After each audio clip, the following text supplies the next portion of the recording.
Do you need encouragement to turn tragedies into your own triumphant life story? If so, this podcast is for you.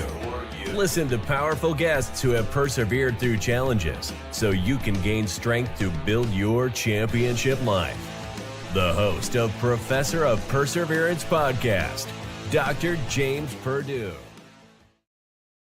Hey, come on in. It's time for us to get started. Time for us to get some motivation, inspiration, some of that good old gold nugget that we can take from this episode and use to help us get through our next trials and tribulation, our challenges, our difficulties, our next way we need to persevere. And don't be stingy and hold on to that till you die. Pay it forward. Give it to someone else to help them get through their next challenge. All right, let's go and get started here. Welcome to we got a guy that's going to talk about, he had a couple of DUIs early in life, and he's going to talk about that and how he was able to persevere through all that and was able to start his own business, entrepreneurial. Okay, he's an author, speaker, leadership coach. Welcome to the show, Kevin. Glad to be here, Professor James. How you doing? Hey, I'm doing my part, man. No more, no less. Love my part. So, all right. How are you? I forgot where you're located. I am in Missoula, Montana. Okay. So out in the middle of the boonies for some people. That's okay. We got to be somewhere, right? Got to be somewhere. Got to be somewhere. So, all right. One thing about all this new technology, I'm disabled and stuff, and I'm not that I'm glad I'm disabled. I'm glad I'm disabled during this time, because I'd hate to be 50 years ago, 100 years ago, and there was nothing to do. People just laying in bed or sitting in their house. They're not able to drive and do back then. At least today I can talk to people around the world and get their message and help inspire other people. I love this. All right, Kevin, so let's go ahead and get started. Pretty much going to hand it over to you, but I know part of your story is a couple of DUIs. And so we would know, we're not going what you drank and how many, none of that. Just we know you got them. But what finally convinced you I need to straighten my act up? Well, I'm going to take you back into it because I feel like if I just give you the breakthrough, it doesn't really give the full picture. Now, I'm not going to wallow in it. And here, let me tell you an hour sob story. Because if you're listening to this, you might be in a heavy place. And what I find is going back into what's been doesn't lead us to what comes next. However, maybe something in here might resonate with you. So I was in my 20s. I'd gone through high school and college.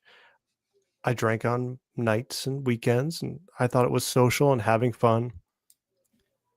And during college, I got a DUI. Many of you might have that same story. And I told myself at the time, I'm never going to do that again. That was stupid. Yes, nobody was hurt. Yes, nobody was, but it wasn't safe. It wasn't sound judgment. I wasn't in my best of mind. And if you're anything like me, it wasn't from one or two. I had several that night. I was not in clear thinking, right? So does that make it okay? The excuse that I wasn't in sound judgment? No, certainly wasn't. But I told myself, okay, that was never again. Fast forward, I get a second one 2 years later. I'd been drinking. I think I was about 12 beers in. I don't even remember it. Totally blackout drunk. I remember sitting there at the jailhouse going, man, I swore up and down I wasn't going to do this again. And at the time, my girlfriend of several years left me. I don't have to get into the why. Was she with you with the first DUI and then the second one, or this one? We were together. One, she says, I'm not putting up with this. We were together during that time. Now, fortunately, she wasn't in the vehicle on either one of these. But I mean, you were dating when you got your first, and then the second would come. Okay, all right, okay. And I really loved this girl. I had thought, we are going to get married. We're going to have an amazing life and family together. And it really hurt. And with losing somebody that you care about, you're like, wow, this I thought was going to be the wake up call.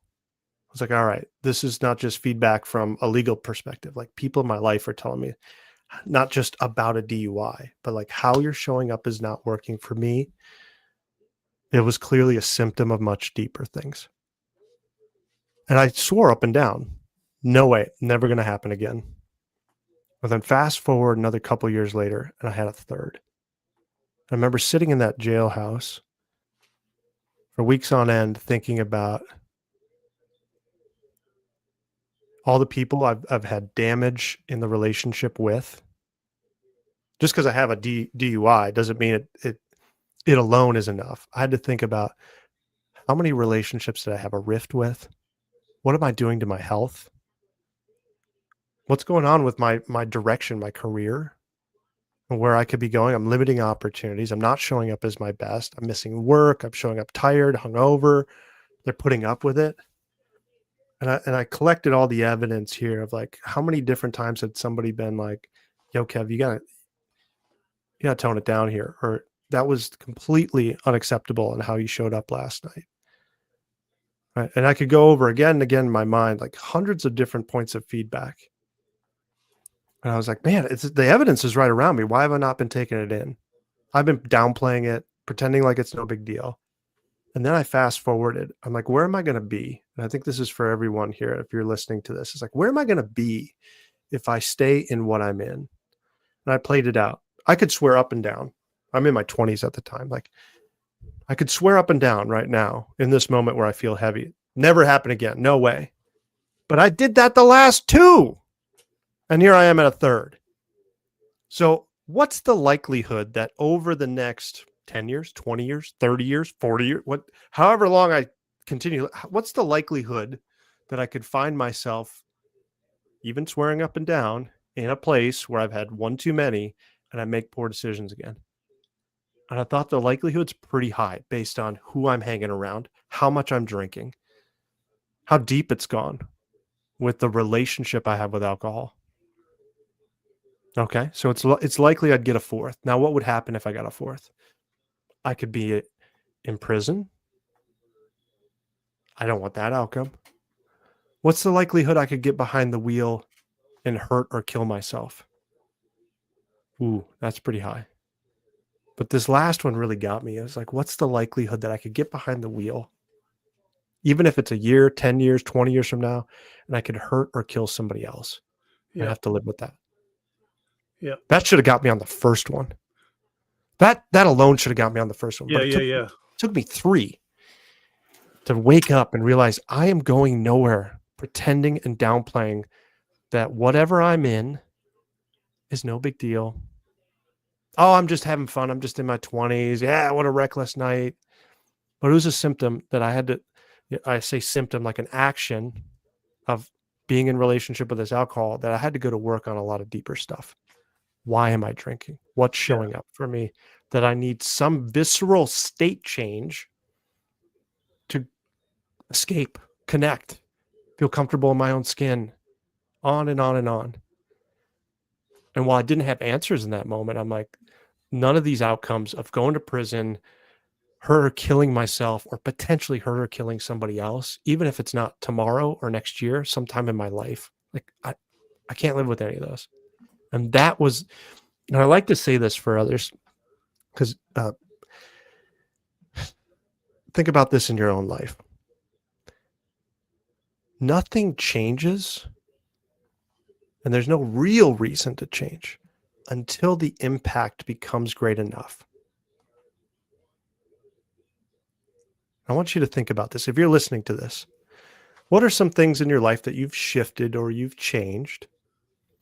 I could take something small, like if I'm just biting my fingernails, just a little habit I do if I get nervous or bored, and I could change that habit. But if the impact of it's not that big a deal, I don't get grossed out by it, I probably will just keep on doing that habit. But if my fingernails started to bleed, or somebody found it rude or disgusting, or then maybe that feedback, okay, maybe I could take that in and go, you know what, maybe that's not a really socially acceptable habit, and there might be something I can go to work on now around. Now, I'm not saying you have to change that, but that's a small thing. But something that's a big thing, like my drinking. until I really felt the impact of it, I wasn't in that impulse to create change. And the commitment of it to create change comes in what I call 3 parts of quantifying what's happened up till now. Let's feel that impact for a moment. What is the pain of all the past things up to this moment? As a result, is that feedback and that pain enough? If not, do what I did. Let's add that second piece in there of these 3. Let's play this out. Okay, everything up till now, plus what happens if I don't make change? If I just stay in this? Am I okay living with it just drifting on, playing average, as if like it's no big deal? Am I okay playing out some of those scenarios and seeing what that could be? And am I okay with that? And I like to say that the stick hits harder than the carrot. So that stick wakes me up. It's like, all right, up till now, don't love the impacts. Going forward, I don't really like that either. But what's the third piece that keeps me in commitment is I had to have a worthwhile future. I've worked with a lot of people, fast forward years later, got into different parts of my career, started more than one company. Eventually somebody tapped me on the shoulder and said, you know what, I have an alcohol-free living group. I feel you would be a great coach. I was 7 years alcohol-free at that time and was invited in just for a few coaching sessions to get back what it was like to live alcohol-free. But fast forward from that point and working with dozens of other people later, I find that this piece is really important because for someone like myself, I looked at drinking as pleasurable. So if the habit or like the thing that I have impact around, I want to transform or change around, but I'm getting a payoff, it's going to be hard to change. Because I could wake up and say, I got to change my drinking. This doesn't work anymore. But then I think about, is it worthwhile? You know, for many people I've worked with, you're like, oh, I'm going to miss out on fun times. And what about at a wedding or a birthday party? Or we go out to a baseball game or it's like, well, could I still have fun? Could I find connection? And so I had to not just quantify the pain up till now, what could play out as pain, but quantify also my future. What could be positive, ongoing, if I make this change? And I had to dig deep. Could I still have fun? Could I still create connection? Are there other people that have done a change and found something positive out of it? So instead of focusing on what I could give up, what could I gain? And so while you may not, listening to this, have that same thing going on in your life around alcohol and a symptom of something deeper to go to work on, if I can just quantify the past, figure out going forward what the impacts are, wake myself up for a moment, not wallow in it, but go, what could I create? Who could I become? What could that new version of me show up as that would have completely different results in their life around relationships or health? What's going on in giving of your gifts and creating impact or financial well-being? And on and on. If I don't have all 3 of those together, you may make change for a little bit, but I may fall out. I may not make it for the long term. Now, you asked about what created the transformation, that shift after those 3. Well, commitment is one part of it, and there's 3 pieces to it. But there's a couple other legs to the stool that I'd like to add in. So someone might be committed to go to the gym. Oh, I'm sick of my health being the way it is. All right, I'm committed. I'm going to start Monday. I'm going to go to the gym. But I might go to the gym, and maybe I don't know what to do. I go to the gym just so I can watch other people sweat. And then I go, whew, that wore me out watching them. That's how it happens with me. Totally. So let me hold up here a couple of things before you get into your, please. 3 legs on your milking stool. Let me throw my little disclaimer in here. I know people, when I talk about alcohol like this, I sound like a hard ass, and it's not that. I just love all of you, and I want the best for you. You do what you think's best. But when you jeopardize me on the road, like you said, possibility of hitting and killing me or a friend or somebody you totally don't know, now I'm against everything. You do it socially, do it at your house, do it responsible. That's up to you. Okay. my younger brother died 2 weeks before he turned 38 from all his alcohol. Okay. He was one of them that was a, what would you call it? Well, he worked during the day and drank at night. Okay. He worked and just drank up his money. Yeah. And so, yeah, he died. So I hate to sound so hard when I talk about it sometimes. But again, my main thing is you do it responsibly. Hey, more power to you. It's just when you get into the neglect area is when I have the issue. So, and so I want to apologize to people for that, because I don't want to sound like a big mean ass. But and another thing, my brother never really got this, because a lot of people, when they drink it to that excess, they think all I'm doing is just me getting drunk. They don't realize their mother, their brothers, their loved ones, their friends, everybody else is hurting watching them do that. And they want to do everything to help you. But if you don't help yourself, they can't do it for you. So, all right, I'll get off my little soapbox. But that was my little disclaimer. It's not that I want to be hard and everything, but I want everything done responsible. So if you feel like you need a drink, hey, more power to you. Just do it the right way. Stay at home. Don't get in trouble. Yeah. So I love that you're bringing this up, because if I hadn't gotten feedback from people in my life around the impact, I'd probably keep doing it. I needed more and more evidence that, hey, people around me, they're not okay with how I'm showing up with it. And so I love that you're bringing your voice in. Maybe it is something someone needs to hear, so that they can see, hey, there's more than impact on just you. It affects so many others around us. Even if you're physically in a different space, we feel the lack of that connection from a family member who's in the depth of drinking every night or every weekend.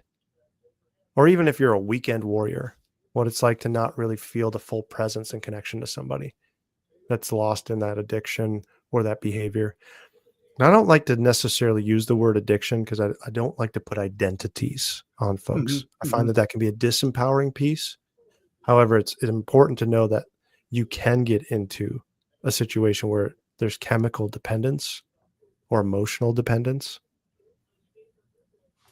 But to stay there isn't because it's a logic conversation. So like I could logically say, I will be responsible tonight. I will not drive tonight. And as soon as I get several drinks in, now I don't have the faculties of my mind to make sound judgment. So I might have swore early in the night, hey, I'm going to keep it at 2 or 3. And then the 4th one happens, and the 5th one happens, and the 6th one happens. All of a sudden I'm 7 drinks in. I'm not the same version of myself that made a commitment earlier in the night. So if I hadn't set myself up for success from that first choice before that first drink or 2, I may not be that same version making choices later. Now, it's also an emotional conversation. It's not a logic conversation. Why do I go for the state change? What am I doing during my day, my week? What do I feel about my relationships? How do I feel about myself? So I shared this earlier. It's like, I look at it as like a symptom. It's a telltale sign that I'm looking for a state shift, when in reality, there's several layers underneath that I could go looking at, go to work on. And that's what I had to do. So the shift, I talked about, the commitment started, and that woke me up, and okay, let's make a change. But then the real work had to begin. So just like going to the gym, or whether it's letting go of alcohol for something else to show up, one of those legs of the stool is I need a process that will unfold progress. Whether you find it in a book or a podcast, you join a group, go deeper into an online course. Like, I want to see, is there a guide or somebody out there that could fast forward my progress rather than me just fumbling around figuring it out? I remember I was training for sports with a friend, and we were going to practice every day that we didn't have practice to like get better. But it's just the two of us as like 8th graders fumbling around. We don't have a process to get us to. I needed somebody's father to give us some things to practice on that would lead us to a next level. And he had been a coach. He had been a college athlete. And it wasn't until we got their guidance that things started to really progress. And so I would look to see if you want to create progress in the change, where else can I find it and shortcut it through somebody else's lived experience or learned experience? And what process do they have that I could follow? There's many things on the internet or in a library or in a physical group that could put me on a structured process to find that progress. Now, the last stool leg that I like to bring in here is the accountability. Because I might be really committed, and I might have the right process, but how many have been committed to go to the gym? I know what diet and what workout but I start tomorrow because I woke up late. I was going to get up at 6, but at 7, we'll start tomorrow. Or I get a week or two in and I go, oh, this is cute, but I'd rather skip today for something else, or something else is more important. I think in my head, oh, work is coming up, I guess I got to skip. If I'm not accountable to someone or have something at stake to risk, I'm far more likely to at some point fall off. And so who can I be in accountability with? For me, it was a sponsor. I think about what was at stake.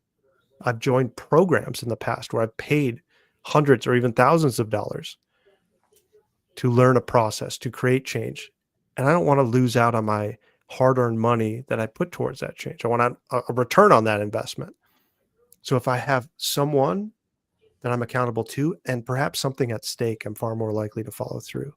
And the last piece to that accountability that's kind of great is there's far more communities nowadays that we can join of other people looking to make a change similar to what you might be going through. And there's a lot of joy, a lot of connection, a lot of feeling understood and heard that can be found in groups, whether it's 1 or 2 people, dozens or hundreds of people that you can plug in with. So whether you're looking to make a change in something like what I had with alcohol, drinking, what was really at the root of it, whether you go into an AA program, an in-person experience, like an inpatient rehab, whether it's some of the online communities that are now available that offer a slightly different flavor to that journey, or it's something else. It could be around health. It could be around, I want to make change in my career or make change in my marriage or friendships. So there's so many different things available. And for me, some of those elements that I find made the difference was quantifying the past, quantifying the future, and figuring out what could be possible. So I was committed. Finding a process. For me, it started with AA, and it went deeper with personal development outside of those rooms, other programs to further my mindset, understand emotionally what was going on for me around self-worth, self-expression, feeling like I was enough. And then having accountability like a sponsor or something at stake that I didn't want to lose out on. I had riding on my back, I could go to prison or hurt or kill somebody else. That for me was enough at stake. Don't let it get there. It could be something as simple as I don't want to further damage a relationship, or I don't want to look in the mirror and go, you know what? I'm sick of seeing that same version of myself. I don't want to go back to a version where I felt heavy and low. That could be enough at stake because I'm sick of being here. I like to say, never forget the pain. The pain that I've felt up till now can easily get masked with time. You ever hear the phrase like time plus tragedy equals comedy? So yeah. So, or the old thing, time heals wounds, and then you let this wound get healed over, and then you forget again everything until it happens again. So, I really love the accountability thing, and I'm a big believer we need 3 types of accountability. One person's going to sit there and tell you what, the old, sorry, ladies, but the old, do I look fat in this dress? All right. You got the other people who say, no, you look great. Let's go. Even though she may not look. So the right person would say, I wouldn't wear that if I were you, but you still make that choose what you think's best. But if it was me, I wouldn't do that. Another one I believe we need is one that's going to lie to us. All right. And what I mean there, you may have somebody that looks up to you so much that they're afraid to lose you. They're afraid if they tell you the truth that you're going to drop them out of their life. You're going to kick them out. So they're going to always say, "Oh, that looks great." To build your ego, to keep it up and going. Now we need to limit that. Take it with a grain of salt because we know who that person is anyway. All right, Mhm. but they're going to help keep our ego and everything up and going. But then we need the hard ass. Go do what you're doing. Hey, when you're up in prison, I'm not coming to see you this time. And don't write me a Christmas letter because I'm not responding. So we need the one that's going to be truthful. We need one that's going to fudge a little bit to make us feel good. But also we need that one that's really going to take it home, no questions asked. Mm. So that's what I think. I could be totally wrong, but that's what I feel. If you have those three present in your life, I would venture to guess you would create something different with the commitment and a process. But if you get that accountability with that type of circle and environment, you're going to show up. I love in the Bible, the sharpening sword, the iron sharpens iron, so we don't have to like what they have to say about us, but if it's truthful, we need to accept it and go. So, and another thing you had mentioned earlier, you were talking about, could you still have fun going out and not drinking, and stuff like that? That's a big thing. Okay. Can I still have a good life and enjoyable life? Or am I going to be so miserable because I'm not? And now I got to weigh which one I really want to do. So there's a lot of things we can do out in life. It's just what your interest is and what you're doing. And again, how bad you really want to make this change. So to be able to make a change and learn to do something different that's going to, elevate to keep you happy. Mm. Very well said. So, all right, Kevin. I'm glad we met through this competition earlier. I had Puna on here before, and I had who was a Jew? Was it Julie? Is that her name? Had Well, her on. there was Julie. You had Jesse on. No, I've asked her, and she just doesn't. She doesn't respond. And No, Amber. Jesse. I was thinking of Amber. Amber Mm-hmm. hadn't responded to me, but yeah, Jesse. Been the blonde in her name? Yeah, Amber. Julie? No, Julie. Is it Julie? Uh, She got to speak on stage with y'all in Utah. oh, Aaron. Aaron. I said, yeah, Aaron, and had her own, and Pansy had Oh yeah, Pansy on. Yeah, so had a bunch of good stories. So to help such a other good people, circle. that was a great group. I enjoyed participating with that. So, all Well, right, thank you for that. And I think it says a lot about environment. Like you got around other people that were up to a big game. And yeah, I also want to add one of the things I need to change up to create change is to shift my environment. I had friends that wanted to go out on yeah, Friday night yeah. and on Saturday. And while I loved a lot of those relationships, I also had to look at how is that being an influence in my life? And then Yeah. I made a change, I started to attract other relationships in. Now, it wasn't that I completely cut everybody out of my life, but I started to have maybe less time in those old activities or those old habits. I started to attract in others that valued health or that had higher standards or that their relationships looked different in how they communicated and looked to each other. That And so reminds me of a sitcom, Friends, and they Mhm. had their friend called Fun Bobby, and Fun Bobby was always getting drunk, drinking, and he was always fun while he was drinking. And they brought it to his attention that he's drinking a lot and too much, so he tries to go sober, and then Fun Bobby wasn't fun anymore, and everybody was bored around him, and so he eventually went back to his drinking. But yeah, so that's the thing. Once those people realize that you're making a change, now they have a decision. I can keep him in my life and not do what we've been doing because he's not doing it anymore, or Kevin's not fun anymore. I'm going somewhere else, and he's not doing what I'm doing, and they're going to move on. pretty much. I'm like you. I don't feel like I have to kick everybody out just because I've changed my ways, because they're still good people. All Yeah. right. It just got a bad habit that I don't want to be in anymore. And so I'm one of them that once they start and they'll say, hey, I appreciate that. Hey, I got this place I got to go be now. And you have a good one. Hey, love you. Take care. Move on. So, yeah, I'm one of them. Takes a lot to kick me out of the whole circle, because I hope the best for everybody. I'm too old to hold all this grudges and harbor evil and no, forget all that. I'm too old for that. Do the best you can. The guy that hit me, broke my neck. I have no ill will to him. I hope he has the best life ever. I wish I could meet with him again to see how things have gone different. I don't know if he's ever even thought about it ever, but to let him know everything went all right. So I just don't believe in holding all this ill will. I'd be wore out just from that. Life's too short to hold on to that. It takes energy to hold that. Right? I tell you what. So, all right, Kevin. Hey, I appreciate you being on, man, and enjoy your story. I'm sure. Yep. As they say, this stuff's gonna be here forever. So in 100 years, somebody's going to come across this and realize how you have overcome and persevered. And since we persevered, hold on, let me give you the old fist bump. Push that button right there.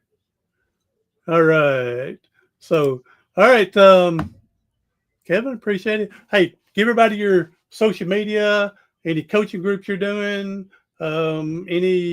I know y'all go to Utah pretty much, but I don't know where else. Any else events y'all got coming up? We have some in the planning, but no specific dates yet. We'll have some things announced as it comes forward. If somebody wants to hear about it, though, you can follow me on Instagram at Kev .Shoe SHOE. You can also follow more of what we have going on with allowing others that want to shift around alcohol, that may want a different group to find ways to move forward. That is at Rubicon, RUBICON 100.com. And there you may also find our newsletter, where we do send out announcements of if we have a live experience or something coming up, groups that allow others to break through where they've been at, not specific to just alcohol, but whether it's for entrepreneurs, CEOs, executives that are looking to create change around relationships, health, something going on in the growth of their career. So by all means, shoot me a DM on Instagram or reach out at the URL. All right. And we'll put those in the show notes to make it a little easier for people to find it from there. All right, Kevin. Hey, I appreciate again being here. People, we're hurting and struggling today. If you can leave us with a positive message, that'd be a blessing. I love this. So I like to say that nothing changes until the impact becomes great enough. So if you can quantify the impact that's having, that's one part. Okay, it's the wake-up call. But then I got to create that worthwhile future for that commitment to be really there. And whether you've started or you're in that perseverance phase, if I'm 100% in, it's a breeze. If I'm 99% committed or below, it's a real pain. And so how I get back to the commitment, the all in, the 100% to find that breeze, remember the pain matters. Never forget the pain, but don't wallow in it. Go right into, after you think about it, like, don't want to go back to that. What am I moving towards? Who could I become? What positive outcomes could I create for my life and others as a result of the change I'm walking? That's the light forward. Without that, I'm just getting hit by the stick. I need that carrot to also pull me forward. Good deal. Remember, the old one day at a time, one step at a time. That's all it is, and just build on from it.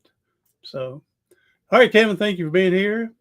Everybody else, share us out with someone that can use a nice little gold nugget to help them get through something. I'm Dr. James Purdue, the professor of perseverance. Do something today, tomorrow, something next week that's going to help you persevere past your paralysis.